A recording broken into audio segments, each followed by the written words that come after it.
Well, welcome to the New Orleans Saints playoff report here on NewOrleansSaints.com. We're presented by the New Orleans Advocate. I'm John DeShazer, and I'm here with Advocate columnist and sports writer Rod Walker. Now, Rod, the Saints are a couple of days away from the NFC Championship game. They are a couple of days away from perhaps advancing to the Super Bowl for the first time since the 2009 season. But what's been the mood in the locker room that you've seen from this team this week? I think the main thing is you can just tell all these guys, even the guys like Drew Brees and Thomas Morstead, who are here for the last time, and then the new guys like Traquan and Marcus Davenport, all those guys are just really focused, and they just kind of want to seize the opportunity, it seems like, and they know how close they are to it, and they seem like they're really just locked in on getting the job done. You know, you mentioned those younger guys like Traquan Smith. They do seem to have a sense of calm, but do you get a sense of, I guess, exhilaration, or not anxiety, but maybe just, I guess, they're looking forward to this opportunity to be able to get a chance to do this? Yeah, I think without a doubt. I talked to Marcus Davenport today, and one of the things he said was, I asked him, like, what do you think it's going to be like? And he said, man, I really don't know, but he just can't wait for it to get here. And I think they all realize that, I think. Now, the Saints are anticipating seeing a different Rams team than the one they beat in November, 45-35. Obviously, one of those differences would be that cornerback Aqib Talib is now on the field for the Rams, and he provides a big difference for that defense.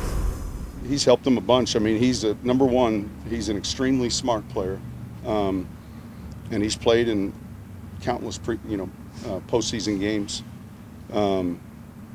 So clearly, you want your starters healthy and ready to play, and I'm sure that's the case with him.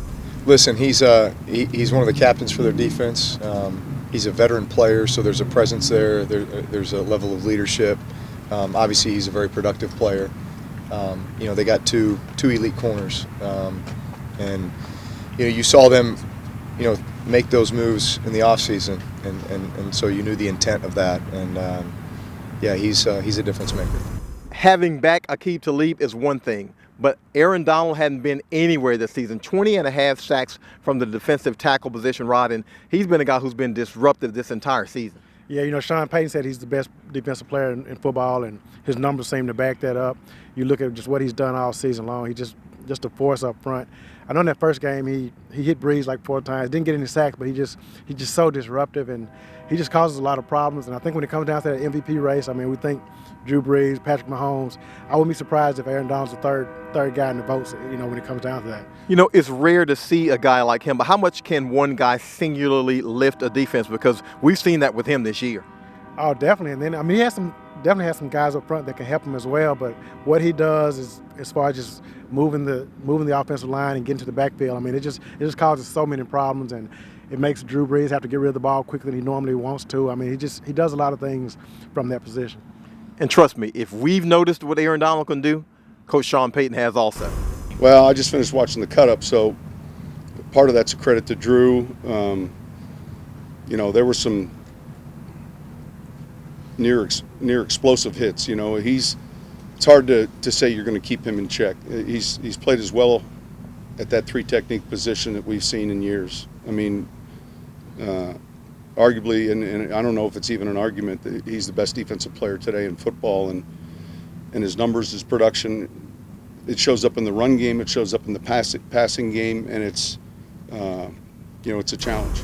Now, offensively and on special teams, the Saints seem to have an X factor in Taysom Hill. We've seen that guy go from backup quarterback who we didn't necessarily know if he could play backup quarterback to now a jack of all trades for this team, Rod. Yeah, I know you go back to the preseason, and Taysom played a lot at quarterback, and that was sort of all we saw him doing. And he just, every week it just seemed like there was something different for him. Last week he had the long pass that it didn't count, but we just saw his arm strength, and he's just able to do so many different things. And it's like a new toy for Sean Payton. He's just using it and putting it to use, and just been a really big part of this offense and what the Saints have been able to do this season. It's one of the things that stands out about him, his unselfishness, because a lot of times you'll get a guy and he'll pigeonhole himself and say, look, I'm only going to play quarterback, and if I can't play quarterback, I won't do anything else. Yeah, I remember, going back to the game when he blocked the punt that, kind of changed the game. One thing Taysom talked about, he just, whatever they need him for, he's willing to do it, and that's just, you don't see that a lot in this day and age, and that means a lot to this team and just his flexibility. Now, Taysom Hill's been the ultimate competitor, and he'll tell you exactly how he's feeling about being the ultimate competitor. I don't know. I would say for me, it's just trying to create unique value in different ways. And my mindset is to try to make a play at every opportunity I get. And I love having the opportunity to step on the field and create some energy for our team and for us offensively. And, as I look back, throughout the season, I think we've done a pretty good job of that, of coming in unique ways and adding energy that's, helped us. How fun has it been for you? A few punt fakes, you block a punt, you've been able to play quarterback, you've been able to play some tight end. How fun has this been for you? Yeah, it's been so much fun, and we've talked about this before, but I love competing. I love being on the football field, and it doesn't matter how I get on the football field. I love being out there with the guys, and I've got so many fond memories this year of just being in the huddles, making plays with guys and special teams. Like, I got so many unique relationships in the locker room because of all that. Now, Rod, what were some of the things, comings, goings, people in and out of practice that you noticed today? Well, Ben Watson was out for the second straight day. On the practice report yesterday, it was just recorded as an illness, which I assume it's the same thing today. And also Keith Kirkwood, who caught the touchdown last week's game, he's out with a calf injury. Those are the two players that weren't there today. Yeah. Well, continue to watch NewOrleansSaints.com for the latest on the injury report. It'll be updated daily, and we'll see how those two guys progress as the week goes on. I'm John DeShazer for Rod Walker, and this is the New Orleans Saints Playoff Report for Thursday.